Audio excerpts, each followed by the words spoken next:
angels of dreaming, silence, intimacy, indeterminacy. 4 pillows await their dreamers, their diviners, those who will read the past and remember the future. Their cards are dealt, the past told, the future foretold, but both remain undeciphered. What wisdom resides in those dreams, those screen memories? Listening to the silence.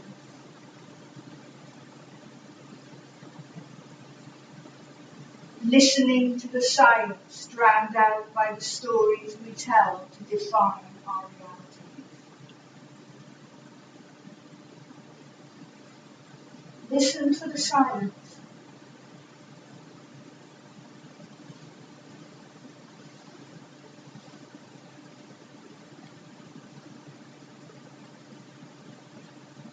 What is the silence like?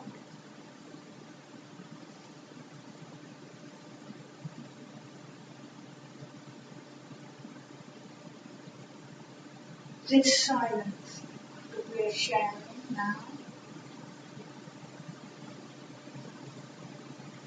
We are waiting together for the angels to appear, the 4 angels of Istirahat and Ilham, the angels of rest and reverie, the angels of repose and inspiration. I have set a place for each angel, and they will come here to talk together, to read each other's cups and cards. They will come here to sleep together in all time, in no time, in the flow of the river between 2 shores.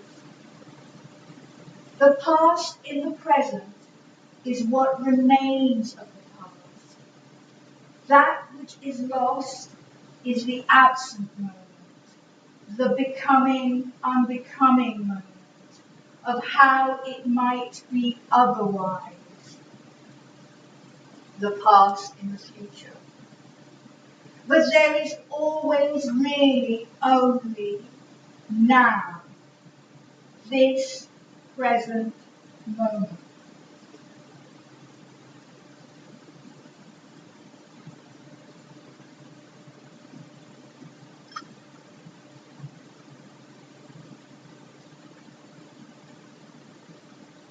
So there are 4 places for 4 angels. The Ilham angel of the bird song just before the dawn.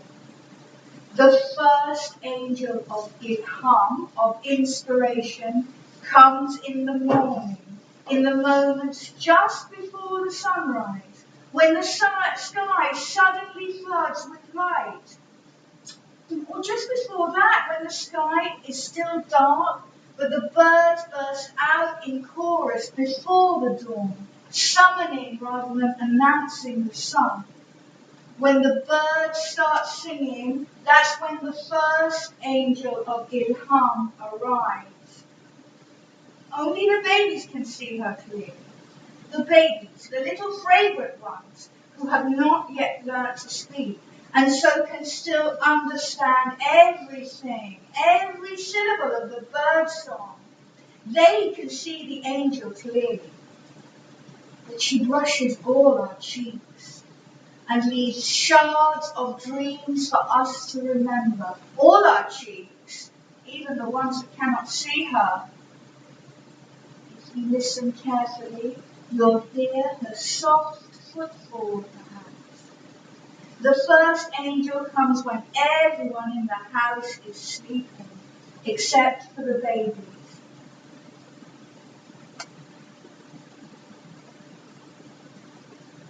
This is the silence that remembers the first Ilham angel.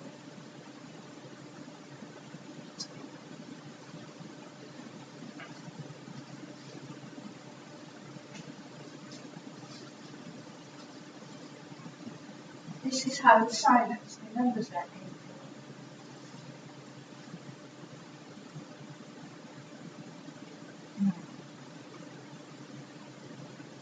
The Istirahat angel of the early afternoon. The first angel of Istirahat, of rest, comes later in the day, in the afternoon, after lunch, in the hottest heart of the day, the glaring crown of the day, in the hours that are soft and stretched, heavy with heat, a weight that beats down on your head should you foolishly venture out into the streets that are completely empty at this hour, but full of the song of the zitherns.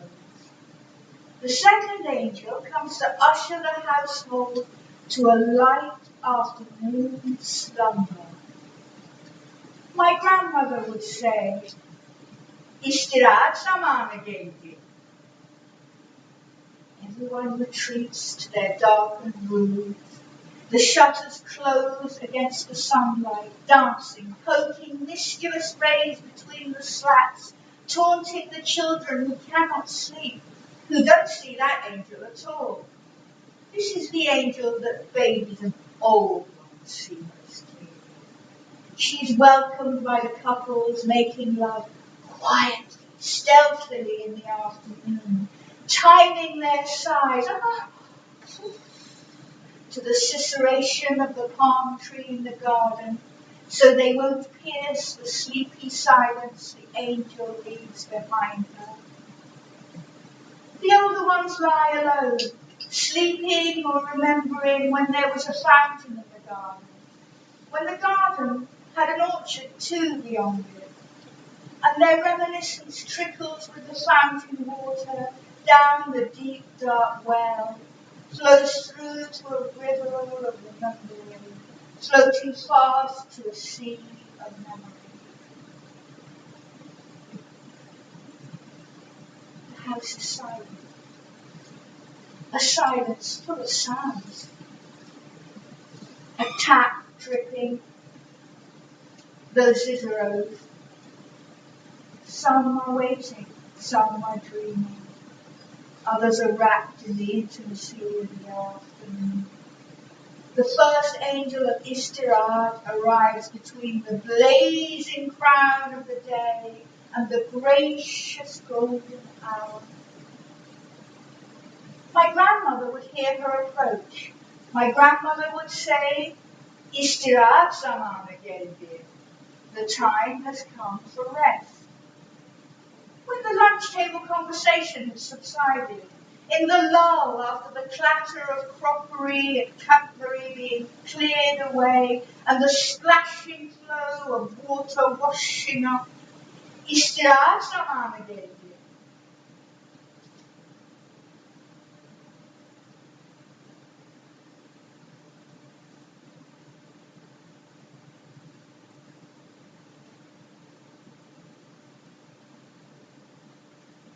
This is a silence that remembers the first Istirahat angel.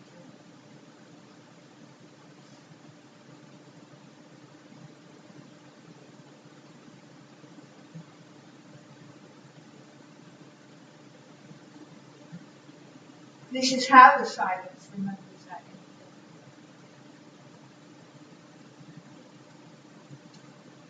Now, the third angel of four dreamers is the second angel of Ilham.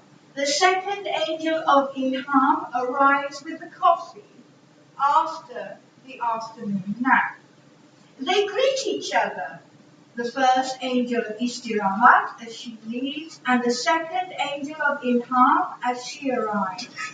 They smile at each other as the house stirs awake.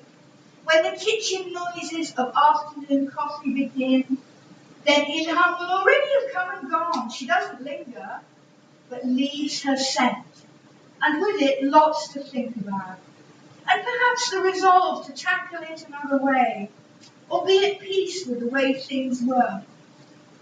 And that was when they read their coffee cups, and consulted their cards, or played patience, This is not a deck of cards that you would recognize. These are a few cards from my own destiny. The Hanım Efendis of the house. A house of ghosts now. And the house is not ours anymore. And it lies empty, derelict, or demolished. Long gone the house, with its daily routine, its kitchen music, its human noises. And that was when they read their coffee cups, the ladies of the house. These coffee cups you see before you are empty. They contain only the breath of the relevant angel. A sigh, perhaps, or a ripple of quiet laughter, or a kiss. If you lift the cup, it will dissolve into the air of the room. The women of the house, a house of ghosts now. After their afternoon repose, that was when they consulted their cards, or played patience. They had to be patient. There was a lot of waiting. Then, when was this then? This then was in the time of the four dreamers, the four angels, the time of dreamers and angels, which is no time, all time, mythic time. It is the time I remember from before I existed. The drowned world, the lost ones, lost to the sea of time, the tide of history. This was in the time of the four dreamers. That time is gone. People don't use the word istirahat, or even understand the concept much anymore. People no longer retire to darkened rooms to sleep in the afternoon. The house is gone. Those women in that house. The house is gone. The women are ghosts. They used the word istirahat then. They summoned the angels then. When you seemed troubled, my grandmother would say, Istirahat and Ilham gelsin. You should rest so that inspiration would come. She said that her father had taught her that. When you had a problem, you should pray, and then you should rest so that inspiration would come. The angels of Istirahat and Ilham, of repose and inspiration, travel together. They bring wisdom. The last angel, the last of four dreamers, the last of four seers, the second angel of Istirahat comes by moonlight at bedtime and embraces you, asks you gently, how went the day? How went the day? And soothes your brow and strokes your cares away. How went the day? The second angel of Istirahat brings the relief of letting go, of letting be and forgetting. The shadows the lamplight makes. The star becomes a fish. The ambivalence and indeterminacy. The fish becomes an angel. The uncertainty. The angel becomes a meteor. Of course, the absence takes a shape, but it is loose and changeable like a cloud, which is lost and forgotten. A burst of stars. That which is lost and remembered has a clean, clear shadow with defined edges. A man waiting at the door with legs as long as a ladder. Even though that shadow, too, becomes hard to discern in moonlight, everyone becomes a sort of shadow then. The second angel of Istirahat brings dreams. The first brought revelry, the second brings dreams. Both dissolve, disappear, or coalesce and become memory. The coffee cups you see before you are full of such memories. So there are 4 places set for 4 angels. The angels of Istirahat and Ilham. Though there is another angel who hovers around them all, on the walls, on the manuscript laid out for them to read. The angel of history. Angus Novus, the angel of history, is much more famous than the 4 angels of Istirahat and Ilham. He had his portrait painted by Paul Klee. His story was told by Walter Benjamin. Walter said, an angel who looks as though he were about to distance himself from something which he is staring at. His eyes are opened wide, his mouth stands open and his wings are outstretched. His face is turned towards the path. Where we see the appearance of a chain of events, he sees one single catastrophe, which unceasingly piles rubble on top of rubble and hurls it before his feet. Oh, he would like to pause for a moment so fair, to awaken the dead and to piece together what has been smashed. But a storm is blowing from paradise. It has caught itself up in his wings and is so strong that the angel can no longer close them. The storm drives him irresistibly into the future, to which his back is turned while the rubble heap before him grows sky high. That which we call progress is this storm. Benjamin's angel of history has a melancholic view of the historical process as a relentless aggregation of suffering. He is a mute witness to accumulated horror. The angel of history faces death and the dead, the lost ones. The angels of Istirahat and Ilham wander between life and death, take messages between. They travel in the flow of the river between the 2 shores, alive and dead, past and future, in the fast-flowing now, flowing current fast of now. The air is so still. The palm tree seems frozen. We are waiting. We are waiting for rest and inspiration, recuperation and reverie. The angels of let it be. What if? I have set places for them to come and sleep together, to read each other's cards, to decipher the images in the cups and speak of the ghost hunters, the song of the long silent fountain in the lost garden of the house that no longer exists. We are waiting together for the angels. I'm waiting because I promised the angels I would. Did you make a promise? Did you promise to believe a promise? That's a calling, a religion in itself, you know. The religion of holy fools who keep their promises. Did you promise to wait when they said they would return?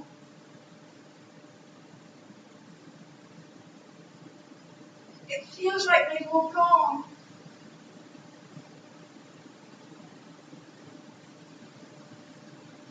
Should we wait for them still?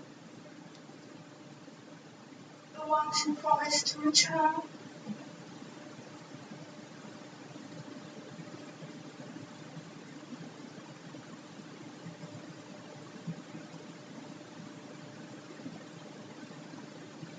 Listen most carefully to the silence, because they appear most clearly in the silence.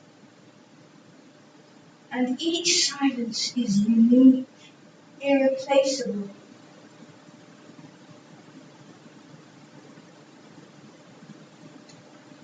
This silence between us now.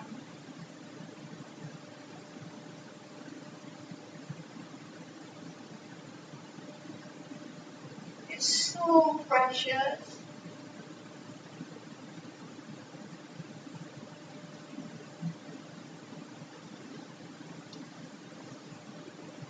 It's so mysterious.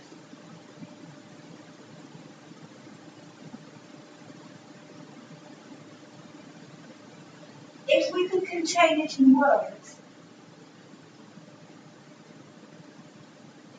it wouldn't be a silence, but it is. This silence is the oxygen, the angel.